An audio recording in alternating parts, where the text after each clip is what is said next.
Days, weeks passed, and under easy sail, the ivory Pequod had slowly swept across 4 several cruising grounds, that off the Azores, off the Cape de Verdes, on the Plate, so-called, being off the mouth of the Rio de la Plata, and the Carroll Ground, an unstaked, watery locality, southerly from St. Helena.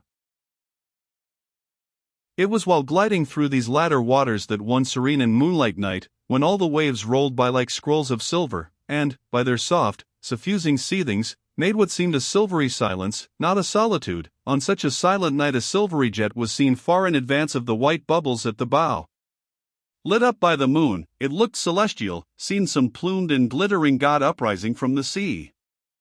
Fedallah first described this jet.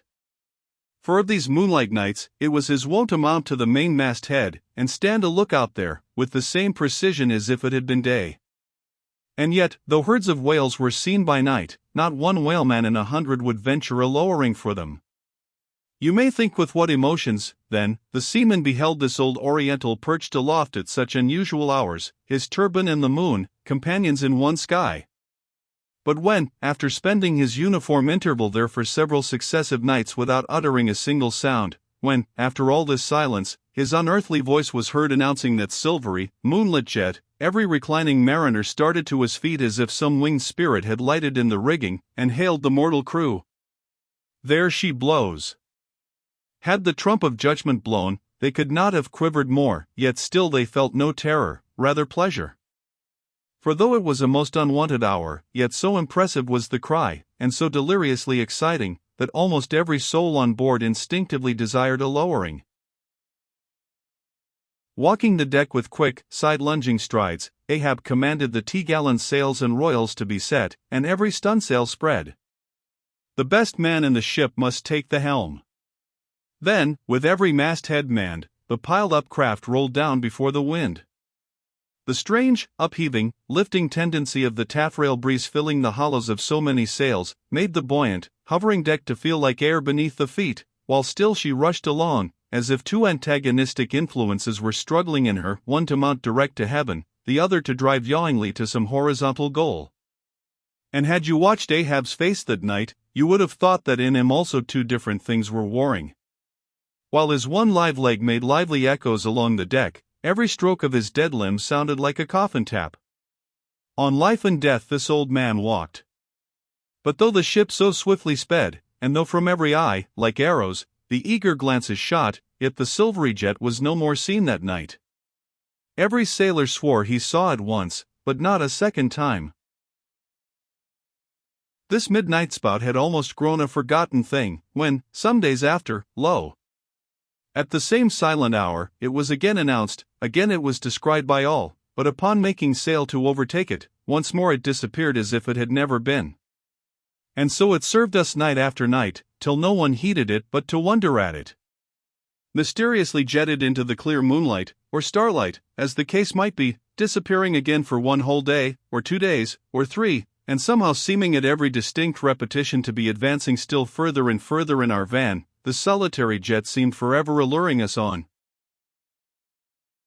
Nor with the immemorial superstition of their race, and in accordance with the preternaturalness, as it seemed, which in many things invested the Pequod, were there wanting some of the seamen who swore that whenever and wherever descried, at however remote times, or in however far apart latitudes and longitudes, that unnearable spout was cast by one selfsame whale, and that whale, Moby-Dick. For a time, there reigned, too, a sense of peculiar dread at this flitting apparition, as if it were treacherously beckoning us on, in order that the monster might turn round upon us, and rend us at last in the remotest and most savage seas. These temporary apprehensions, so vague but so awful, derived a wondrous potency from the contrasting serenity of the weather, in which, beneath all its blue blandness, some thought there lurked a devilish charm, as for days and days we voyaged along, through seas so wearily, lonesomely mild, that all space, in repugnance to our vengeful errand, seemed vacating itself of life before our urn-like prow.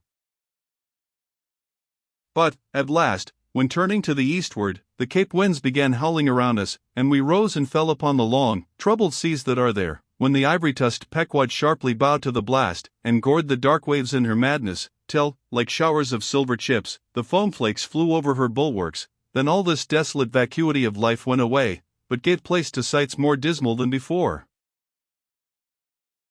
Close to our bows, strange forms in the water darted hither and thither before us, while thick in our rear flew the inscrutable sea ravens. And every morning, perched on our stays, rows of these birds were seen, and spite of our hootings, for a long time obstinately clung to the hemp, as though they deemed our ship some drifting, uninhabited craft, a thing appointed to desolation, and therefore fit roosting place for their homeless selves. And heaved, still unrestingly heaved the black sea, as if its vast tides were a conscience, and the great mundane soul were in anguish and remorse for the long sin and suffering it had bred. Cape of Good Hope, do they call ye? Rather Cape Tormentoso, as called of yore, for long allured by the perfidious silences that before had attended us, we found ourselves launched into this tormented sea, where guilty beings transformed into those fowls and these fish, seemed condemned to swim on everlastingly without any haven in store, or beat that black air without any horizon. But calm, snow-white, and unvarying, still directing its fountain of feathers to the sky, still beckoning us on from before, the solitary jet would at times be descried.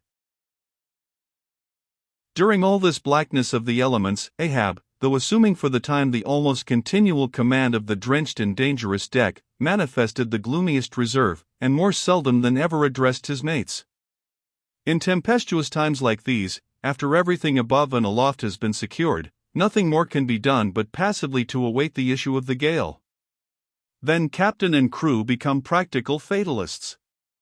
So, with his ivory leg inserted into its accustomed hole, and with one hand firmly grasping a shroud, Ahab for hours and hours would stand gazing dead to windward, while an occasional squall of sleet or snow would all but congeal his very eyelashes together.